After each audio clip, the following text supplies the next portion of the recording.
Hi there, creative friends. It's Chris with Creatives by Chris Smith, and I am going to do a quick demonstration here of how to do the whitewash technique. First of all, you want to start with any kind of a dark cardstock. So in this instance, I'm using basic black, but you could use native navy, blackberry bliss, etc. It's just got to be a dark color. You could even do this on red, and that might look really cool at Christmas time, especially with white embossing. This is just coming to my head. White embossing, do the whitewash technique, and then color like the leaves of the holly berries or of the holly plant, that kind of thing, in the white, and then do some green. Maybe very, very cool. So anyways, so I started out, did some white embossing. What you're going to need is some of this white pigment ink refill. I just went and put a little bit on my block here. I have an old water painter, because once you use it for white, you probably always want to use it for white. I'm going to take my little pipette and just add a few drops of water in there. Take it and stir it up because you want it to be diluted. And then, I just have this just to tap off if I need it. And then you're just going to come in here and you're just going to, because it's diluted, it's going to look like it's going on very dark, and it's just staying right inside those embossed lines.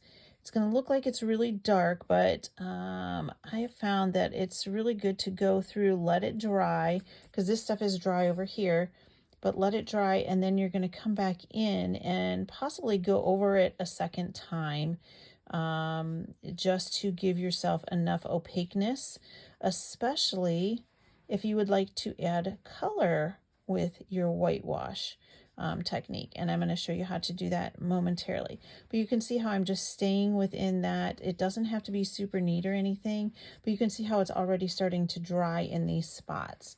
So you don't really need a lot. And again, like I said, you can come back and give it a second coat. Let me pull a piece where I did that.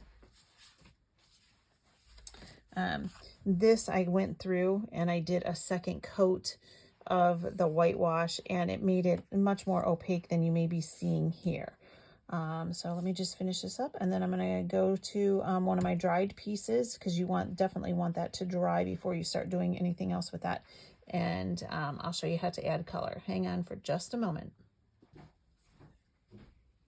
Okay, I'm back. If you would like to add some color to your whitewashed background, what you're going to do is, again, use some re-inkers. I'm going to go ahead and we're just going to start in with Berry Burst. And let me put a little bit of Granny Apple Green here as well. And again, I'm going to dilute this ink, but probably not quite as much. Again, just use that little pipette to just be able to drop a few little drops of water on there. Whoops, I didn't suck up enough there. Okay. All right, and we'll see how those go and if we need more. All right, so what I'm going to do is take a water pen, and I'm just going to dab that off just a little bit. I'm going to come in here and just go lightly on these flowers. Now again, it's going to stay within that embossed edge and that embossed area, so you want to keep that in there.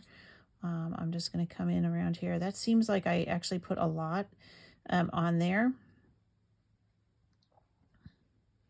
But again, that you can see how that's the white ink is already absorbing that, so it changes, I guess, the chemical consistency of your cardstock and what it's going to do, because that sort of acts as a barrier, and that white ink is then going to absorb your ink, which is very, very interesting. I'm going to go ahead and just really do a much lighter section with this flower. And again, I'm just at the end, we can just take and bring in a tissue. Now that one may not have been as dry as I wanted it to, because it sort of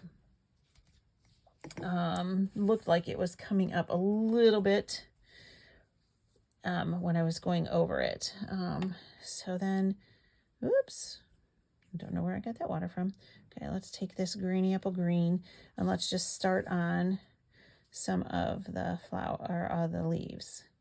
And you can see Like I would probably maybe want to come back and do a second coat of this, but you really want to make sure that it dries in between. And like I said, you're not going to dilute this, but it is a water-based ink, so it's going to be a little bit different than what you had seen with the craft ink. The craft ink is a pigment ink, so it's going to be a little bit different. And then you can just come in and fill in all along until you get the desired effect that you want. In the end, let me show you the cards that I made for this.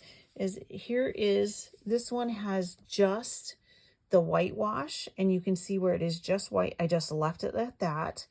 And then this one, although I changed the shape, I did add the little bit of color, and it's a very unique, sort of like a chalkboard kind of look. But both of them are very stunning, but that's how you do that technique. If you have any questions, just reach out to me and I'd be happy to answer any questions you have, and I hope you try this technique. Thank you.